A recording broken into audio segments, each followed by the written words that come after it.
अलीगढ़ में होगी किसान महापंचायत। अखिलेश यादव महापंचायत को करेंगे संबोधित। टप्पल इंटरचेंज पर होगी महापंचायत। सपाई महापंचायत की तैयारी में जुटे सपा जिलाध्यक्ष व पूर्व विधायकों ने प्रेस वार्ता कर दी जानकारी।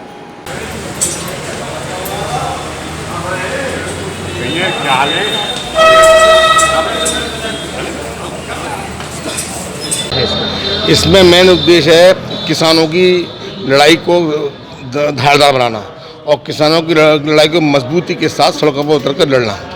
ना मैं सिख हूँ, ना मैं ईसाई, ना मैं हिंदू हूँ, ना मुसलमान, मैं हूँ हिंदुस्तान का किसान। आज सारे जितने लोग हैं सब किसान हैं, किसान के बच्चे हैं, किसान अन्नदाता है।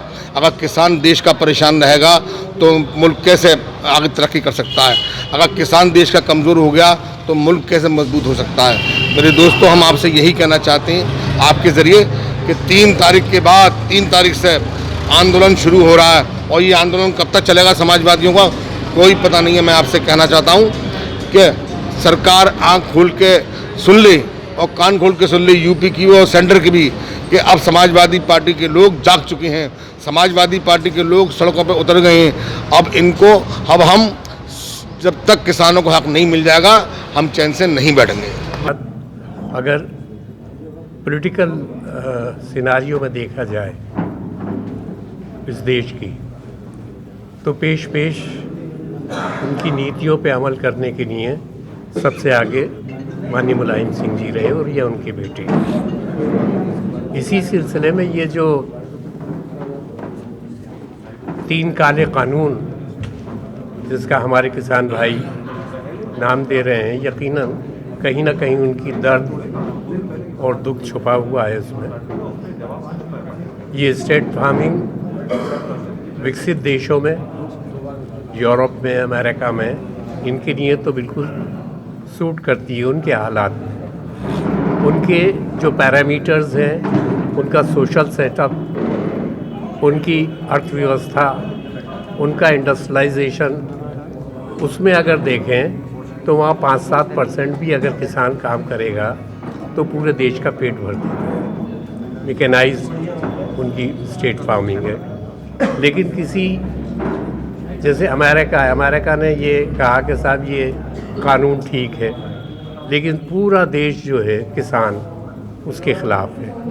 ये बिल्कुल ऐसा ही है जैसे अमेरिका की नकल करके वहाँ के 6.5 फुट के आदमी के वस्त्र हमारे यहाँ के 5 फुट के आदमी के पहना दिए जाए, वो कैसा लगेगा। उनकी परिस्थितियों में जो स्टेट फार्मिंग है या इसका प्राइवेटाइजेशन मंडी का जो करने जा रहे हैं, वो वहाँ पर तो उनको सफल हो जाएगा। लेकिन हिंदुस्तान की कंडीशन में हमारी अर्थव्यवस्था दूसरी है, हमारा सोशल सेटअप दूसरा है। हमारे यहाँ 60% की आबादी या तो किसानी पेशे से डायरेक्ट जुड़ी हुई है या इनडायरेक्ट जुड़ी हुई है, मजदूरों की हैसियत से मंडी में काम करने वाले। तो हमारे यहाँ ये सूट नहीं करता और ये किसान का जो एप्रीहेंशन है, उसकी जो चिंताएं हैं, वो बिल्कुल जायज़ है। हम समाजवादी पार्टी उसका समर्थन करती है और इसी सिलसिले में उनको ये बताने के लिए, जताने के लिए कि हम शुरू से चरण सिंह के एग्रीकल्चर पॉलिसी के सपोर्टर रहे सबसे बड़े, माननीय मुलायम सिंह। उन्होंने भी एक खेत की मेंड से अपनी राजनीति शुरू की है, तो ये मुमकिन ही नहीं कि वो खेत और खलियान से कहीं दूर की बात कर सकें। इसी सिलसिले में ये हम करने जा रहे हैं और किसान को ये आश्वासन दिलाना चाहते हैं कि हम कंधे से कंधा मिला के उसके साथ खड़े हैं।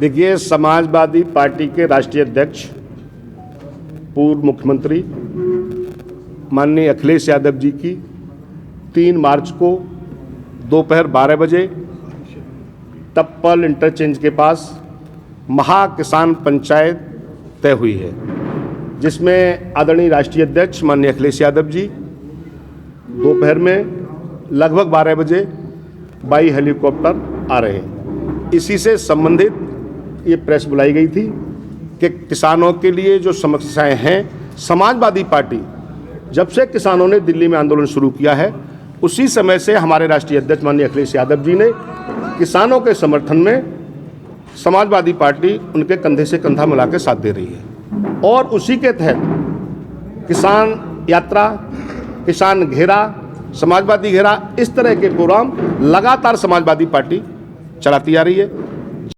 ये क्या होगा? देखिए, आगामी 3 तारीख को समाजवादी पार्टी के राष्ट्रीय अध्यक्ष जी माननीय श्री अखिलेश यादव जी आज देश में जो किसानों के हालात हैं ये किसी से छिपे हुए नहीं हैं। जिस तरह से लगातार किसान पिछले 3 महीनों से लगभग 100 दिन पूरे होने जा रहे हैं किसानों के आंदोलन को, जो केंद्र की सरकार, जो माननीय मोदी जी के नेतृत्व में केंद्र की सरकार है, और प्रदेश में जो माननीय योगी जी के नेतृत्व में माननीय योगी जी की सरकार चल रही है, जिस तरह से उन्होंने किसानों की भावों को समझे बिना जो किसान बिल पास किए हैं, और उस किसान बिलों की वजह से जो किसान की आने वाली उसकी ज़मीन और उसका जो फसल और जो बाकी सारी चीज़ें हैं जिन्हें वो जो किसानों के हित में नहीं, जैसे किसान ये महसूस कर रहा है वो उनके हित में नहीं है, उनकी आने वाली पीढ़ियों के भविष्यों को भी ख़त्म करने का काम किया जा रहा है बिलों के माध्यम से।